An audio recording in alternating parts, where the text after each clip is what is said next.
Welcome to the Rusted Garden. Today I want to talk to you about staking your tomatoes, why you need to do it, and how you can do it. If you take a look at my indeterminate tomatoes in the garden, you can see that they have fallen over. The growing tips are starting to point up to the sky, but the main vine is going horizontally along the garden. You can see a couple of plants back there. Tomatoes will sprawl all over your garden. You want to train them up a post so that you can help manage disease. You can cut back some of the suckers, let air circulate through them, and it just makes for a healthier tomato. If you don't prune them, this is basically what's going to happen. You're just going to have tomatoes that sprawl all over your garden beds. Wherever the main vines touch the earth, they usually root. You will get tomatoes, but it just becomes sort of overgrown and it is hard to manage. I'm going to show you how you stake them up and how you tie them to the post.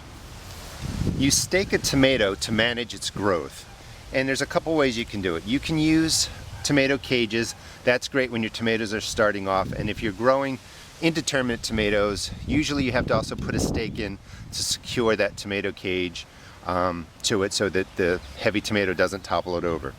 I usually stake in a couple different ways. When your tomatoes are just getting started like these, you can use just a bamboo pole like this and sink it in the ground, and it's, I don't know, maybe 2.5, 3 feet tall.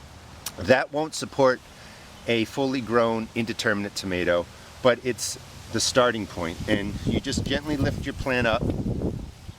And I use jute,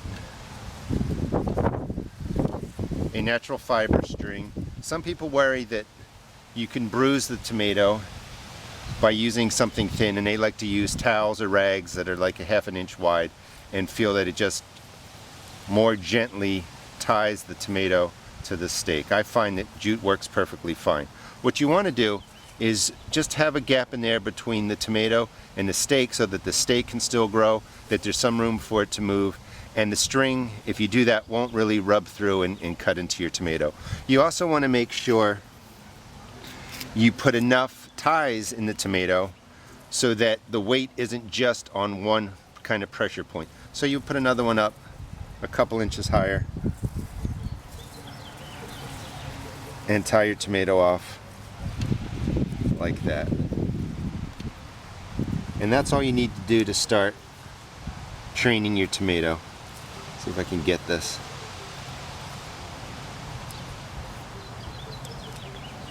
So you have 2 points where you tied it off, and that will support the tomato.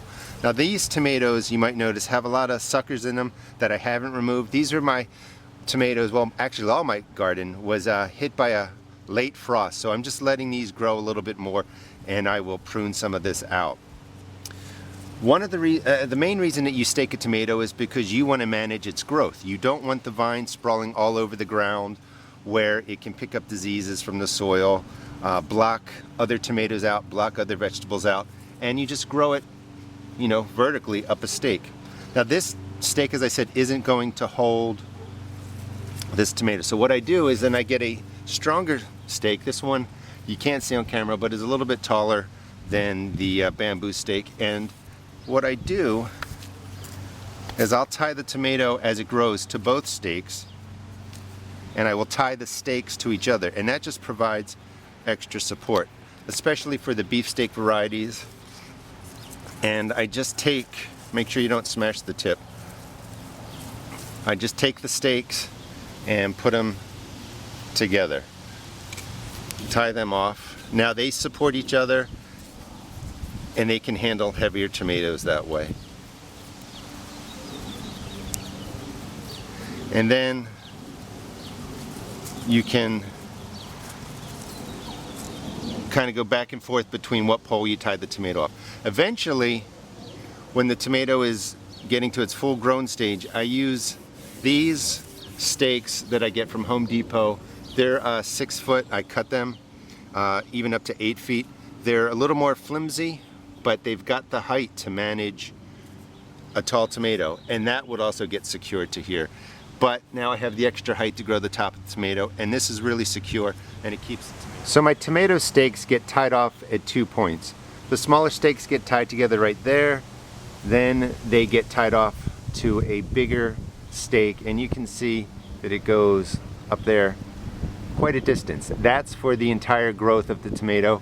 But when I first start, you just start with a small bamboo pole, tie your tomato off to that, and then you work in your bigger posts. I hope you enjoyed this video. Please check out my blog at www.therustedgarden.blogspot.com and also check out my YouTube videos. Thanks.